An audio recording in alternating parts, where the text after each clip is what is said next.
Hi. Are you still okay? Or hungry? Hungry, okay.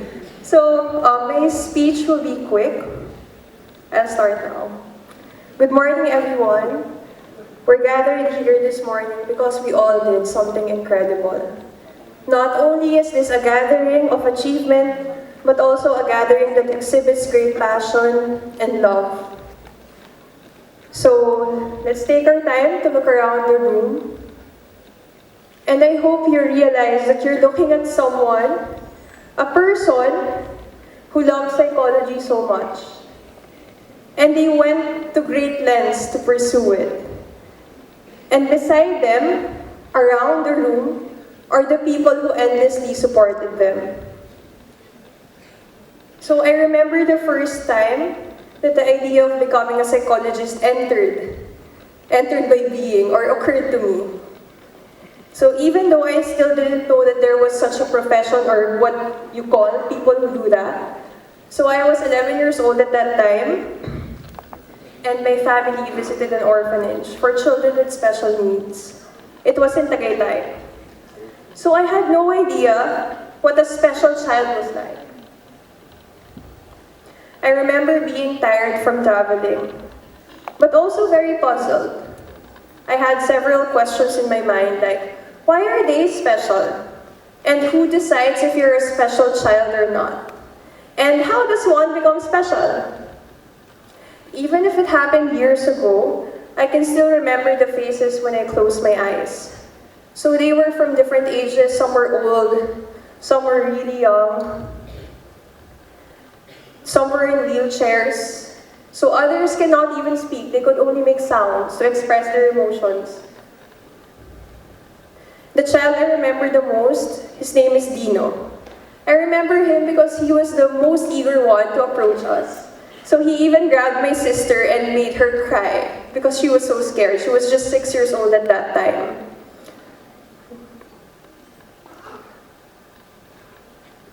That night, I knew I wanted to understand them and their world. So a quote from Howard Thurman comes to mind, and it goes like this: don't ask what the world needs. Ask what makes you come alive, and go do it. Because what the world needs is people who have come alive. So this is how psychology happened to me, and maybe for some other inductees in this room. So psychology made us buzz with curiosity, awakened our passion and determination, and turns out it's exactly what the world needs, what our country needs. So looking around the room, from where I stand, I can't help but be filled with awe and so much pride. I see faces of people who are so alive, people who have given their best, and sometimes their all. And how do I know that? Okay, so it's because of our eye bags. So just kidding.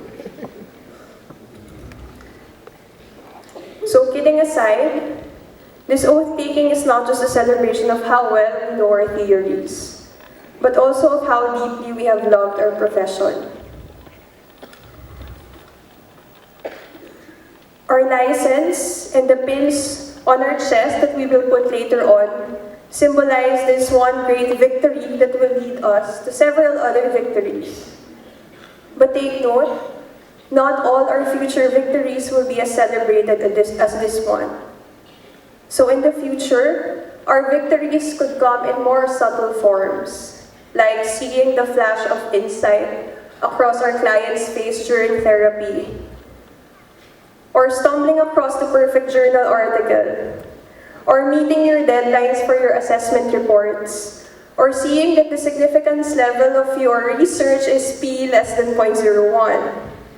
Or maybe even hearing your students casually use personality theories to understand themselves and others. These quiet victories may not look as grand from the outside, but it will be just as real, and sometimes even more memorable and meaningful. when these victories happen, we won't be wearing our long gowns or your barong Tagalog. There will be no medals, no certificates. In these instances, there might be no bright lights, no applause. But I want you to remember this. Don't ever doubt, even for 1 second, the importance of these quiet, personal victories. So more and more, people are coming to believe that for something to be considered an achievement, it has to be written on a certificate. Or your name has to be draped across a tarpaulin. We have been conditioned, like Pavlov's dogs, to chase after the highest spot, the first place, and in the process downplay our small achievements. So a few weeks ago, my sister took a photo of her certificate and shared it to me over chat because she's studying in Bangkok now under full scholarship. And on her certificate, it reads, Certificate of Academic Excellence awarded to my sister's name, wishing her happiness and continued success in the future. Signed, the Vice President of Academic Affairs.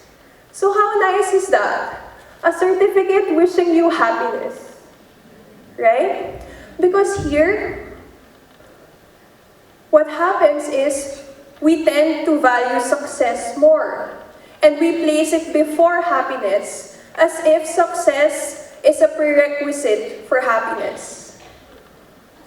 And this becomes a problem for us because of the very nature of our profession. Compared to others, psychologists are placed at a greater risk for developing mental health issues. A frequently cited statistical information is that the ratio between psychologists to Filipinos is 1 to 10,000. The sheer workload and the difficult responsibility of this would definitely take its toll. So tread carefully, tread mindfully. As psychologists, it's easy for us to empathize with others. But interestingly, it's generally harder for people to be kind, patient, and accepting of themselves.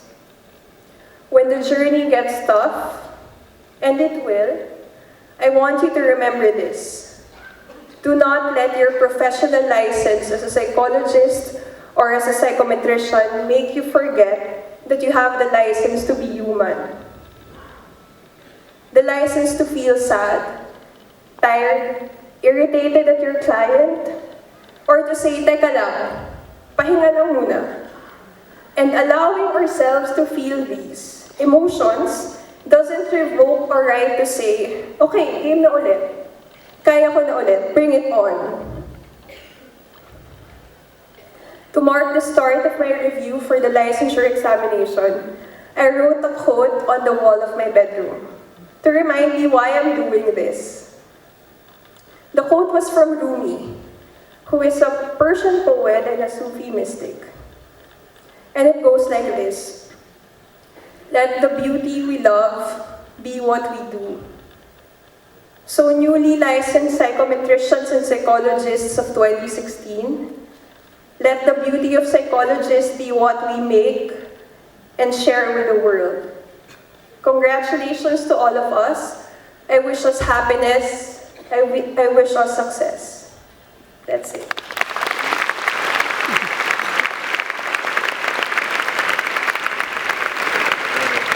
Thank you very much, Ms. Angelique Villasanta.